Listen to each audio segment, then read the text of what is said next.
it's big time that Australian national pride, I think, swelled not since Gallipoli, really. Maybe Farlap, before Farlap was poisoned, allegedly, was, let's face it, beating Dennis Conner, America's Cup.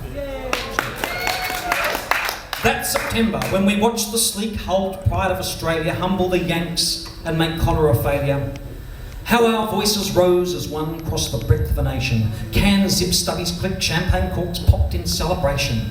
Then, as our Prime Minister, rudely dressed, blessed the quest of its happy completion, we felt the deflation, the frustration, that we could not grant this joy its due consummation.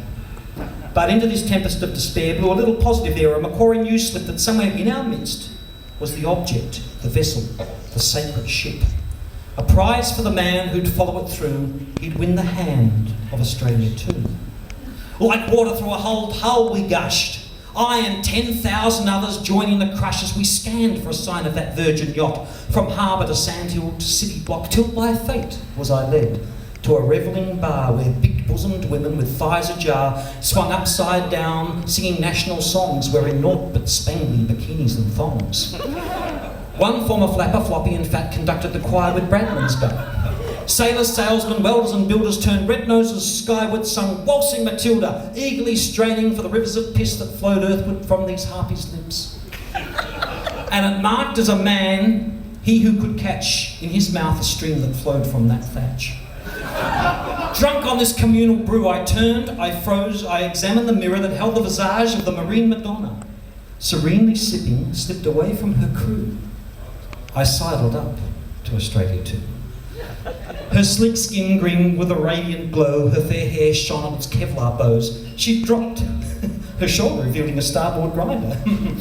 I, trembling around it, placed my hands, felt her ballast shift, yes. I was the man, the fortunate, chosen, privileged one who would join the loins of Australia too with a spirited gum of his personal glue.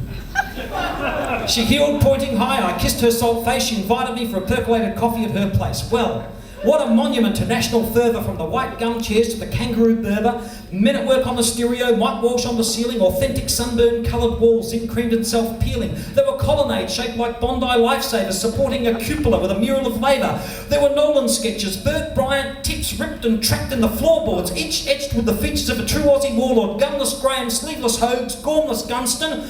And in the wardrobe, Molly's wet-caked headband, Molly's headband's head job, snap freeze frame behind Newcomb's winning Wimbledon lob to a soft-lit chamber was I led and placed in a beer bottle-shaped waterbed, where beneath the doona from koala blue, I fondled the stern of Australia too.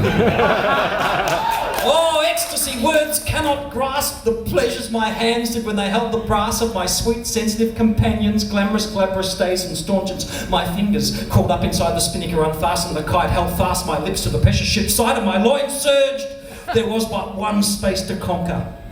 She read my thoughts, swayed and weighed anchor. She presented it to me, she coyly revealed the mystic, magnificent wings of her keel. What had taken Ben Lexon so long to originate, I drove and strove and thrust to invaginate. To me had fallen the task to anoint that arcane pleasure, perfect pleasure point, and those sharp polyps slashed at my genitals, yet I would not halt my nuptial ritual, and no barnacled bar would prevent me and you from repeating that bit with Australia too. No, I could not resist the wooing and wedding, the kissing and cuddling, the cooing and bedding, and no barnacled bar would prevent me and you from repeating that bit with Australia too. For I fastened my name to history with glue. The night I fucked Australia too.